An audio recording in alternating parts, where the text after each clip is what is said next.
अगर वो आरोपी हैं तो वो शहर में कैसे घूम रहे हैं? बस गुमराही किया जा रहा है इनको, मुझे ऐसा लग रहा है। बाकी तो यही लोग बता सकते हैं। छावनी थाने के थाना प्रभारी, जामुल थाने के थाना प्रभारी, इनकी तस्वीर बड़ी वायरल हो रही थी। कल जब प्रेस कॉन्फ्रेंस होता है तो इसमें बहुत सारी चीज़ें सामने आई। छावनी टीआई कौन थे मुझे नहीं पता, बस दो लोग को मैं पहचानता था, राठौर साहब को और पांडे जी को भी कैसे पहचानता था, वो पहली बार आए तो बताया गया। अब ऐसे में सबसे बड़ा सवाल है कि जांच कौन करेगा?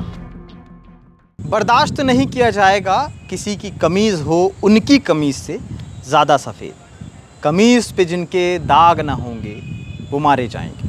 अब कमीज़ कहूँ या वर्दी, ये जो पहले मैंने कविता सुनाई, पहले तो ये बता दूं कि ये राजेश जोशी की है और जो खबर मैं सुनाने वाला हूँ ये जुड़ी है महादेव सट्टा ऑनलाइन से। ऑनलाइन सट्टा जो लगातार छत्तीसगढ़ के तमाम ज़मीनी स्तर पे पसरा हुआ। शुरुआती दौर जब इसका शुरू होता है तो कई सारे ऐसे लड़के पकड़ाते हैं जिन्हें खुद भी नहीं पता था कि वो महादेव में काम कर रहे हैं।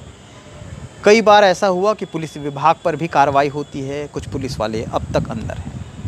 कुछ लोगों का ये भी कहना है कि महादेव सट्टा ऐप के आने से कुछ लोगों की ज़िंदगी बन गई, कुछ लोगों की ज़िंदगी ख़त्म भी हुई और कुछ लोगों के साथ ऐसा हुआ कि उनकी नैया मझधार में फंसी हुई है। फंसाने वाले सवाल में हैं कि क्या उनके अपने हैं या कोई और।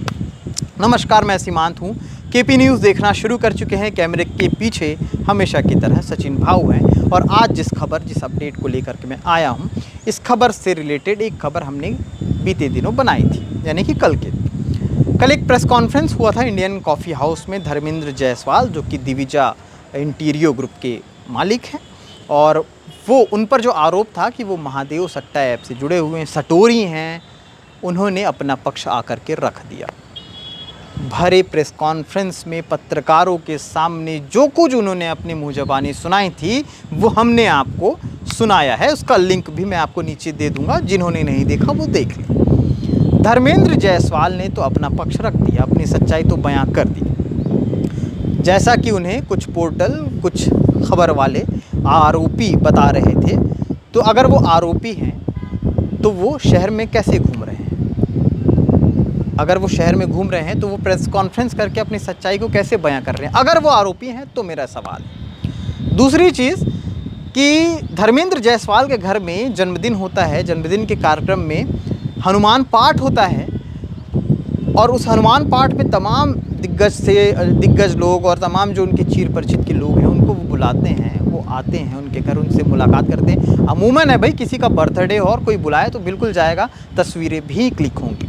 लेकिन तस्वीरों ने बहुत सारी चीज़ों की तस्वीर बदल दी है। छावनी थाने के थाना प्रभारी, जामुल थाने के थाना प्रभारी, इनकी तस्वीर बड़ी वायरल हो रही थी। अखबारों ने भी लगाया और कुछ पोर्टल भी लगातार इनकी तस्वीरें दिखी। ये उनके बर्थडे में गए हुए थे, किनके? धर्मेंद्र जायसवाल के। धर्मेंद्र जायसवाल के बर्थडे में इनका जाना इतना नागवार गुजरा, किसी नागवार गुजरा ये अभी जांच का विषय है, लेकिन इतना नागवार गुजरा कि जांच बाद में हुई या नहीं पता नहीं, लेकिन हाँ, इन्हें इनके अपने अपने थानों से हटा पहले दिया गया। जैसे ही लिस्ट आती है तो पता चलता है कि छावनी थाने के जो थाना प्रभारी है उनको और जामुल थाने के जो थाना प्रभारी है उनको उनके जो थाना क्षेत्र है वहाँ से हटा दिया गया है। हटाने के बाद बहुत सारी खुसफुसाहट हो रही थी, बहुत सारी खबरें बन रही थी। लोग ये बोल रहे थे कि सटोरियों के साथ इनके मेल मिलाप हैं, इनके साथ इनका उठना बैठना है, जाम से जाम छलकाए जा रहे थे शाम के समय। मेरा ये कहना है कि जिस दिन हनुमान पाठ हो रहा था उस दिन ऐसा कौन सा जगह है जहाँ पर जाम छलकाए जाते हैं? शाम का समय था, शाम के समय ये लोग मिलने गए थे। मिलने के बाद तस्वीरें आई, तस्वीरों के बाद ये सारी चीज़ें हुई तो बहुत बड़ी बड़ी हेडिंग में लगाया गया कि सटोरियों के साथ मेल मिलाप की वजह से 2 थानेदारों को जो है हटा दिया गया है और एक बड़ी कार्रवाई की गई है। रायपुर से हुई है, भिलाई से हुई है, तमाम सारी चीज़ें चल रही थी। इस पूरे विषय में अगर ज़मीनी हकीकत की सच्चाई एक तरफ दिखाई जाए, क्योंकि इंक्वायरी हम कर नहीं सकते, इंक्वायरी कर सकते हैं आला अधिकारी, शायद उनसे चूक हो गई हो या फिर हो सकता है कि कोई उच्च स्तर की जांच हुई हो, पता नहीं। लेकिन हम जो ज़मीनी स्तर पे जानते हैं, हम जितनी खबरें करते हैं, चाहे वो नाइट गश्त हो, चाहे वो दिन की खबरें हों, सुबह की खबरें हों, हम लगातार खबरों के माध्यम से लोगों से जुड़े होते हैं, कॉमन लोगों से जुड़े होते हैं, साथ ही साथ जो तमाम जो उस क्षेत्र के अधिकारी हैं, कांस्टेबल हैं, तमाम लोगों से जुड़े होते हैं। और उनसे खबरों का आदान प्रदान होते रहता है। इस विषय पर हम लोग ज़मीनी स्तर पे ऐसे कामों को देखते थे इन थाना प्रभारियों के, जो लगातार रात का समय हो, दिन का समय हो, 12 बजे हो, 1 बजे हो, 2 बजे हो, अपने समय को एक किनारे रखते हुए ये लोग लगातार अपने काम को करते रहते थे। मैं बखान नहीं कर रहा, जिनका काम बेहतर है उनके काम के बारे में बखान करने या बताने से कोई बुराई नहीं है। जो चीज़ हमने देखी है वो चीज़ मैं बता रहा हूँ। ऐसे थाना प्रभारियों को हटाया गया, लेकिन उससे पहले किसी तरह की जांच नहीं, जांच के बाद किसी तरह का कोई ऐसा नोट जारी नहीं हुआ कि इस वजह से या पर्टिकुलर यही एक कारण है। कारण अफवाह बन के ऐसे उड़ी कि इनकी जगह जगह जो है खबरें चलने लगी, और एक तरह से देखा जाए तो ये किसी को बिना किसी का वर्जन लिए, बिना किसी से जानकारी लिए उसे बदनाम करना ही हुआ। अब ऐसे में सबसे बड़ा सवाल है कि जांच कौन करेगा। ऐसे में सबसे बड़ा सवाल है कि इन्हें इनके थाने क्षेत्र से जहां भेजा गया है, क्या वहां से इन्हें वापस लाया जाएगा? क्या जांच होगी? क्या प्रमाण सामने पेश किया जाएगा कि इनकी गलती थी या नहीं थी? क्योंकि अब तक बहुत सारी चीज़ें सवालों के धागे से बंधी हुई है और अब तक इसकी परतों को कोई खोल नहीं पाया है। कल जब प्रेस कॉन्फ्रेंस होता है तो इसमें बहुत सारी चीज़ें सामने आई, जिस तरह से धर्मेंद्र जायसवाल, जिसके नाम के साथ छावनी थाना प्रभारी और जामुल थाना प्रभारी को जोड़ा जा रहा था, यानी कि चेतन चंद्राकर और जामुल थाना के प्रभारी कपिल देव पांडे, इनके नाम को धर्मेंद्र जायसवाल के काम से जोड़ा जा रहा था। जब धर्मेंद्र जायसवाल से मैंने खुद बात की तो उन्होंने कहा कि मैं इन्हें नहीं जानता। वो छावनी के तो थे, मुझे पता नहीं था, बस राठौर साहब को तो मैं पहचानता था भाई, चलते रहते टीवी न्यूज़ में दिखते रहते थे। और वो पांडे जी भी जो आए थे तो पता था कि, लेकिन इनको नहीं जानता। पहली बार ही मिला था उस दिन। छावनी टीआई से पहली बार मिले।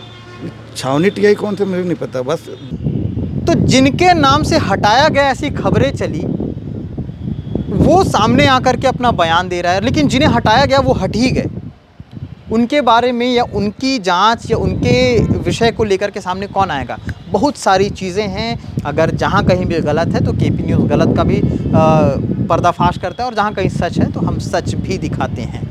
और इसीलिए शायद वो कविता मैंने दोहराई थी कि जो इस पागलपन में शामिल नहीं होंगे मारे जाएंगे, कटघरे में खड़े कर दिए जाएंगे। जो विरोध में बोलेंगे, जो सच सच बोलेंगे, वो मारे जाएंगे।